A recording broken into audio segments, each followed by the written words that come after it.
Ẹ kú dédé àsìkò gbogbo ibi tí ẹ ti ń gbọ́ mi lé lóko tàbí lẹ́yìn òde, ẹ jẹ́ kí a gbàdúrà. Bàbá wa Ọlọ́run wa, olùfẹ́ wa, àwọn alásìlẹ́yìn wa, Ọlọ́run aláàbò wa, àṣeyín lọ́ba gbé yín ga fún oore ńlá ńlá tẹ́ ṣe nínú ayé wa, oore tí kò ṣeé fowó rà. Tẹ̀tù mú wa rí ọjọ́ ajé mìíràn nínú oṣù ìkẹta.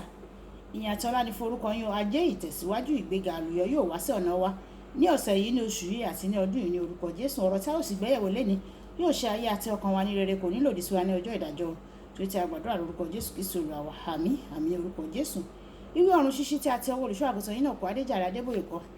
Ẹni ọjọ́ ajé ọjọ́ kẹwàá oṣù kẹta. Àkòrí tí a ó gbéyẹ̀wò lénìí sọ wípé ìfìwépè ńlá. Ìfìwépè ńlá. Àmú àkọsórí wa nínú ìwé Àìsáyà orí ìkarùndínlọ́gọ́ta ẹsẹ̀ ìkíní. Ìwé Àìsáyà orí ìkarùndínlọ́gọ́ta ẹsẹ̀ ìkíní.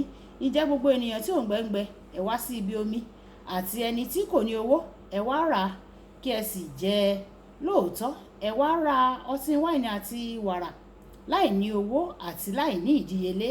Ìgbà tí a mú bíbélì kíkà wá nínú ìwé Jòhánù orí ìkeje ẹsẹ̀ kẹtàdínlógójì títí dé ẹsẹ̀ kọkàndínlógójì. Jòhánù orí ìkeje ẹsẹ̀ ìkẹtàdínlógójì títí dé ẹsẹ̀ ìkejìdínlógójì. Lọ́jọ́ ìkẹyìn tí í ṣe ọjọ́ ńlá àjọ, Jésù dúró, ó sì kígbe wípé bí òrùngbẹ bá ń gbẹ ẹnikẹ́ni, kí ó tọ̀ mí wá kí ó sì mu. Ẹni tí ó bá gbà mí gbọ́, gẹ́gẹ́ bí ìwé mímọ́ ti wí, láti inú rẹ̀ ni odò omi ìyè yóò ti máa sàn jáde wá. Ṣùgbọ́n ó sọ èyí o ní ti ẹ̀mí, tí àwọn tí ó bá gbà á ń bọ̀ wá gbà á, nítorí tí a kò tí ì fi ẹ̀mí mímọ́ fúnni, nítorí a kò tí ì ṣe Jésù lógo. Wàyí ẹ tẹ́tí bẹ̀rẹ̀ jẹ́ láti gbọ́ ohun tí olùṣọ́ àgùntàn yín náà kọ Adéjàre Adébóyè ní fún wa ní èní ọjọ́ ajé. Jésù ó fún ohun tí ọ̀pọ̀lọpọ̀ ènìyàn ń pè ní ìfìwépè ńlá fún gbogbo ènìyàn. Ìwé Mátò orí ìkọkànlá ẹsẹ̀ kejìdínlọ́gbọ̀n títí dé ẹsẹ̀ ọgbọ̀n. Ó ṣèlérí láti fi ìsinmi fún gbogbo ènìyàn tó wá sọ́dọ̀ òun. Ìyẹn náà kò yọ ìwọ sílẹ̀ pàápàá.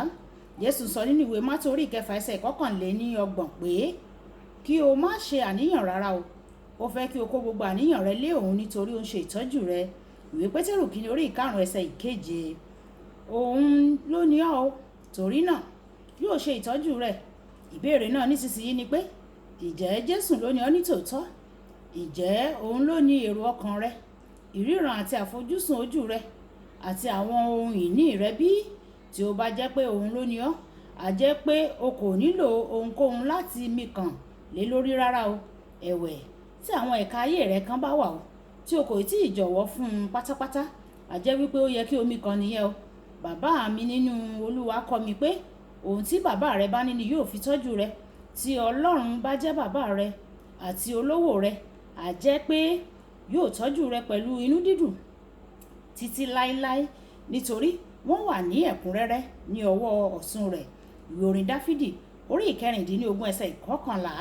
Ẹ̀wẹ̀, tí èṣù bá ní ọ́ tí ìwọ sì ń ṣe ìfẹ́ rẹ̀, yóò tọ́jú rẹ pẹ̀lú irọ́ àti ìfìyàjẹni. Ìyẹn ni ibi tí èṣù dára sí. Nígbà tí èṣù bá ní ènìyàn, ẹni náà yóò máa wà ní àìní ní ìgbà gbogbo, nítorí inú Ọlọ́run nìkan ni ìtẹ́lọ́rùn tòótọ́ wà. Èṣù kò ní ohun gidi láti fún àwọn tirẹ̀ o.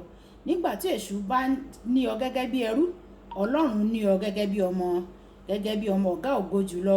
Ohun gbogbo ní tirẹ̀ o. Ìwé Kọ́ríńtì kìíní orí ìkẹta ẹsẹ̀ kọkànléníogún.